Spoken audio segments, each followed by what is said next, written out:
Now, during Ivan Duque's administration in Colombia, the strengthening of neoliberal policies triggered a widespread popular discontent, a crisis that worsened amid the pandemic.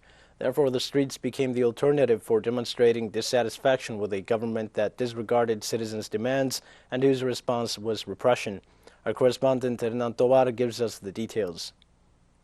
Gareth Steven Sella, 25 years old, remembers how on February 24, 2021, during a demonstration in the main streets of Bogota, and as a member of the frontline Blue Shields, he was hit by a rubber bullet fired by an agent of the mobile anti-disturbances squadron of a national police, resulting in the loss of sight in his left eye.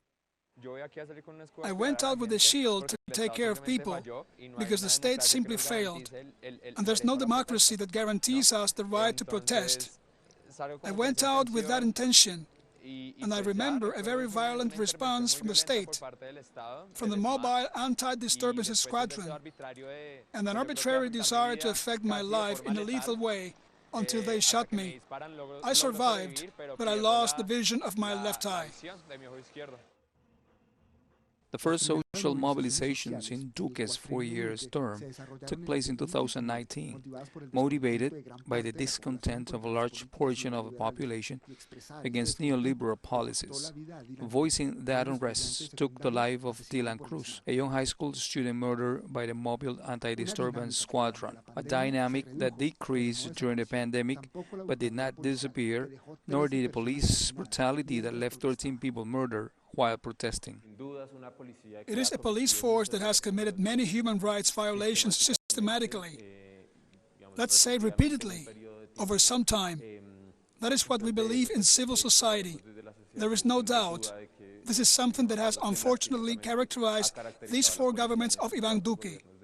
That has been going on for a long time, but that intensified during these 4 years. Amid the restrictions imposed by the pandemic, a social unrest developed all over the country against neoliberal policies and violence. Indigenous people, farmers, students and workers mobilized and took to the streets and highways of the country. The city of Cali, in the department of Valle del Cauca, became the epicenter of the resistance.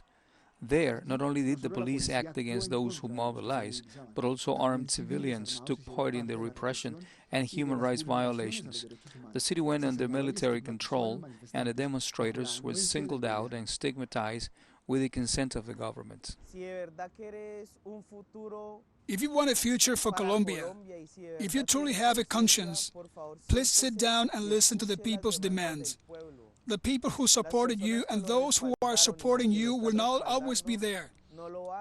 The death of many innocent people will remain on your conscience and in your presidency.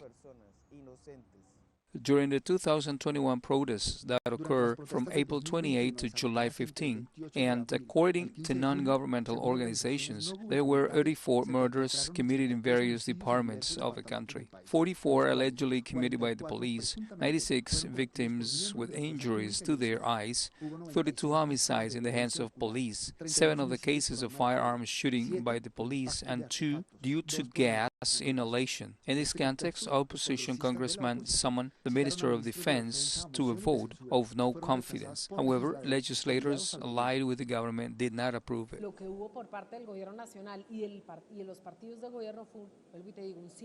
The national government and the ruling parties were shockingly silent and applauded the illegal actions of certain members of the police. It is important to mention that they applauded the illegal actions of certain members of the police.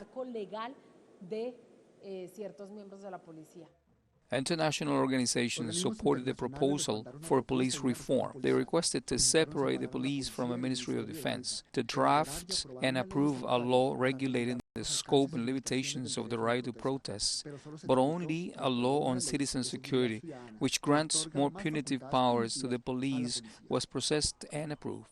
Hernan Tovar, Telesur, Bogotá, Colombia.